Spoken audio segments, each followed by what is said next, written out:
नमस्कार, आप देख रहे हैं समृद्धि न्यूज़ चैनल और मैं हूं अशोक तिवारी। इस वक्त अभी हम भड़ासरा में हैं और जगदीशपुर प्रखंड के अंतर्गत ये भड़ासरा गांव है और यहां पे एक यज्ञ हो रहा है। किस तरह का यज्ञ हो रहा है और यहां पे इस यज्ञ के बारे में प्रकाश डालेंगे, हमारे साथ मौजूद हैं। क्या कहेंगे, किस तरह का यज्ञ हो रहा है, क्या बताएंगे? जय श्रीमन्नारायण। राधे राधे आप सभी भक्तों को और आपके चैनल के माध्यम से जो भी दर्शक बंधु भगवान के कृपा पात्र सज्जनगण इस चैनल को देख रहे हैं, हम यही प्रभु से यज्ञ पुरुष भगवान से कामना करेंगे कि उनके जीवन में निरंतर मंगलमय प्रकाश बिखरती रहे। अच्छा, ये कब से शुरुआत हुआ यज्ञ का यहाँ का? ये यज्ञ 2 जनवरी से प्रारंभ हुआ है। जी जी। कब तक चलने वाला है ये 10 जनवरी तक। 10 जनवरी। हाँ, पूर्णावती 10 तारीख को हो जाएगी। हाँ। तो इसमें कैसे कैसे क्या क्या क्रियाकलाप है, क्या बताएंगे, कौन कौन आए हैं इसमें? देखिए, सबसे बड़ी चीज़ है कि यज्ञ तो बहुत कम समय में इसका आयोजन हुआ है और ठाकुर जी की कृपा है, भूत भावन आशुतोष भगवान भोलेनाथ की कृपा से इसी कम समय में यज्ञ बहुत विराट रूप ले चुका है। और इस कार्यक्रम में जो हमारे मुख्य कार्य हैं वो यज्ञ मंडप से जुड़े हर एक प्रकार के जो शास्त्रिक विधि विधान के अनुकूल जो पूजा अर्चना की जाती है, यज्ञ मीमांसा के तहत यज्ञ के कार्य को यज्ञ मंडप का कार्य संपन्न किया जाएगा, जिसका कि पूर्णाहुति 10 तारीख को होगी। इसमें यज्ञाचार्य में है ग्राम निवासी तो मैनपुरा के ही हैं, लेकिन वो बनारस राजघाट में उनका आश्रम है, बनारस से विद्या अध्ययन किए हुए हैं। पंडित जय भगवानाचार्य जी हैं, जय भगवान उपाध्याय जी, उनके अंतर्गत ये ब्राह्मण लोग जो हैं, जो कि कुछ जिला से भी जन्म स्थान इनका है और ये लोग बनारस विद्या में अभी अध्ययनरत हैं, अभी ये लोग लगे हुए हैं। ये लोग भी, इन लोगों का भी उपस्थिति हुआ है, कुछ हमारे सहार क्षेत्र से भी ब्राह्मण लोगों का उपस्थिति हुआ है। कुल मिला जुला कर इस यज्ञ में, यज्ञ मंडप में 21 ब्राह्मण हैं और जिसमें कि मुख्य आचार्य जय भगवान उपाध्याय जी हैं।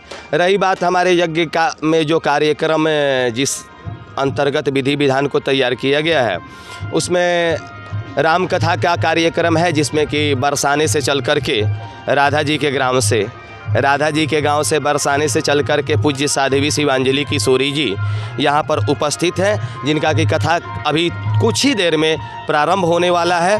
और अभी वो मंच पर उपस्थित उनके जो साजिद वाजिद सजिंदा लोग हैं वो सभी हो चुके हैं। अब कुछ देर में वो साध्वी किशोरी जी उपस्थित होंगी, जिनका की कथा 5 बजे तक चलेगा रामकथा के माध्यम से। श्रीमद् भागवत महापुराण के कथा के लिए हमारे यहाँ पूज्य शिवम जी महाराज, जो कि बल्लभाचार्य जी महाराज के परम शिष्य हैं, कृपा पात्र हैं, जो कि अंतर्राष्ट्रीय स्तर के प्रवक्ता हैं, अभी हाल ही फिलहाल में ऑस्ट्रेलिया से कथा करके सितंबर में आए हुए हैं। और उनका कार्यक्रम है जो कि 5 बजे से रात्रि 9 बजे तक उनका कार्यक्रम चलेगा। और इसके साथ निरंतर ही यज्ञ का प्रसाद वितरण हो रहा है, जो कि यज्ञ मंडप से भी हो रहा है। वहाँ पर कमेटी का जो यज्ञ कमेटी का लगा हुआ है, स्टॉल लगा हुआ है, वहाँ से भी प्रसाद वितरण हो रहा है। लोग सभी लोग बढ़ चढ़ कर सहयोग कर रहे हैं। और पुनः हमको लग रहा है कि संस्कृति हमारी जो कि लुप्त होने की करने की कुछ लोग कोशिश कर रहे थे, उनकी कोशिशें नाकाम हो रही है और कहीं भी हमारी संस्कृति खतरे में नहीं है। हमारी सभी सनातनी भाई बंधु, चाहे ब्राह्मण हो, क्षत्रिय हो, वैश्य हो, शूद्र हो, सभी अपने अपने जागृति के अनुसार, अपने अपने समर्थाय के अनुसार सभी इस यज्ञ को सफल बनाने में तन मन धन से लगे हुए हैं और ये सब ठाकुर जी की कृपा है। चलिए, बहुत बहुत धन्यवाद। तो आप देख रहे हैं भड़ासरा में यज्ञ हो रहा है और जैसे आपने देखा साध्वी किशोरी जी आई हुई है जो प्रवचन कर रही है। तमाम लोगों के जिस तरह यहाँ के तमाम जो भी ग्रामीण हैं या जो भी यहाँ पे पंडित लोग आए हुए हैं, इन लोगों के सौजन्य से जितना सुंदर यज्ञ का रूपरेखा तैयार किया गया है वो तमाम चीज़ें दिखाएंगे। 10 तारीख तक ये यज्ञ चलेगा, 10 जनवरी तक। और आप तमाम जितने भी श्रद्धालु हम चाहेंगे कि आप एक बार ज़रूर आए। इस भड़ासरा, कोकिला भड़ासरा जो जगदीशपुर प्रखंड के अंतर्गत आता है, यहाँ पे आए, देखें और निश्चित तौर से सनातन धर्म का बढ़ावा दे, साथ दे, ताकि इन लोगों का भी मनोबल बढ़े। और हर जगह यज्ञ कराना चाहिए, यज्ञ जरूरी होता है। क्या कहेंगे यज्ञ के बारे में? कहा गया है कि यज्ञेन यगमयन्त देवास्थानि धर्माणि प्रथमानि आसनति हनाकं महिमानः सचंत्र यत्र पूर्वे साध्याः सन्ति देवा या सन्ति देवी। वहाँ पर संबोधन माता के लिए भी कर सकते हैं, वहाँ पर पिता के लिए भी कर सकते हैं। तो यज्ञ किया नहीं जाता है, यज्ञ हो जाता है। जिस भूमि की भाग्य की उदय होती है वो वहाँ के जनमानस के मन में इस प्रेरणा को भर देती है और किसी न किसी पुण्य प्रतापी व्यक्ति के मन में ऐसा विचार आता है कि हम अपने स्वार्थ के जीवन में जो जीवन जीते हैं, इस जीवन जीने के साथ ही अपने स्वार्थ का फल जो है थोड़ा औरों में वितरण करके तो देखे कैसा आनंद आता है। तो जिस प्रकार से जो जिस प्रवृत्ति में रहता है तो वही अर्जित करता है और जो अर्जित करता है वही बांट सकता है।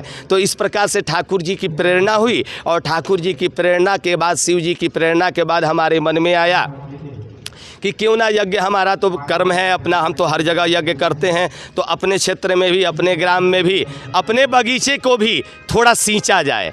जो पिताजी हमारे पूर्वज जो बगीचा लगा रखे हुए हैं, उस बगीचे में कहीं हम वृक्ष नहीं गाड़ सकते तो कम से कम अपने बगीचे को सींच तो सकते हैं, जिसमें कि वो पुनः हरियाली आ जाए, पुनः फल से भर जाए, फूल से भर जाए और सभी लोग अपने आप में आनंद रहे, मंगल करे। और इस कामना के साथ इस स्थान को हमने चुना।